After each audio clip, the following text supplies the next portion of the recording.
বিবাহ শাদীর মাঝে যদি গান বাদ্য হয় তাহলে এই বিবাহ শাদীর মাঝে কোনো খায়ের বরকত পাওয়া যায় না।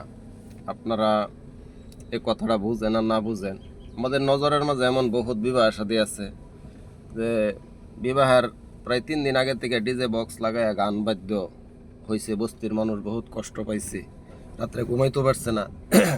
তবে যখন নাকি বিবাহটা উড়াইয়া নিচ্ছে বিবাহের দিন, পরের দিন না আপনার জামের বাড়ির মাঝে কেউ একটা নিয়ে ফেতনা, এটা আল্লাহ ফাঁকেই গড়াইছে, যেহেতু আল্লাহ ফাঁকের হুকুম ছাড়া গাছের পাতা লড়ে না। যে বিবাহ শাদীটা ফরজ, এই ফরজ কামটা যখন নাকি আল্লাহ নাফরমানির মাধ্যম দেওয়া সম্পূর্ণ হইব, এটার মাঝে খায়ের বরকত পাইবেন না।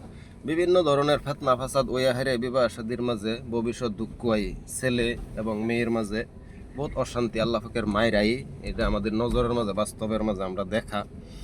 তো এই জন্য দেখতেছি একটা বিবাহ শাদী দেখছি লাস্ট মুহূর্তে আপনার বিবাহ শাদীটাই ধ্বংস হয়ে গেছে, বিচ্ছেদ হয়ে গেছে, সারাসারি হয়ে গেছে, ডিভোর্স হয়ে গেছে। 3 দিন ওনার বাড়ির মাঝে গান বাদ্য হয়েছে, বস্তির মানুষে কষ্ট পাইছে, 3 দিন ভরা ঘুমাইতে পারছে না, বাচ্চা কাচ্চা ঘুমাইতে পারে নাই।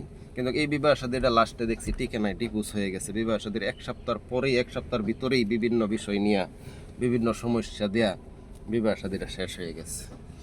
এইভাবেই আরেকটা বিবাহ শাদী আমি দেখছি, এই গান বাদ্য হওয়ার কারণে বিবাহ শাদীর মাঝে যেদিন না বিবাহ শাদী এদিন নেই বড় ধরো একটা হুরুস্তুল হয়ে গেছে, বড় ধরো একটা ফেতনা হয়ে গেছে। আসলে এই ফেতনাগুলি আল্লাহ পাকে সৃষ্টি করে, কারণ বিবাহ শাদী হয়েছে আল্লাহ পাকের একটা হুকুম, ফরজ। এটা আদায় করার যায় মানুষ যখন নাকি আল্লাহ নাফরমানির মাধ্যম দিয়ে এটা আদায় করবার লেগে চেষ্টা করে, তখন আল্লাহ নারাজ হয়ে এটার মাঝে বিভিন্ন ধরনের খায়ের বরকত তো আল্লাহ উঠেই নেই, বিভিন্ন ধরনের সমস্যার সম্মুখীন আল্লাহ বানায় দেয়। এটাই আল্লাহ পাকের আইন। এই জন্য আমরা বাঁচবার লেগে চেষ্টা করি ইনশাআল্লাহ।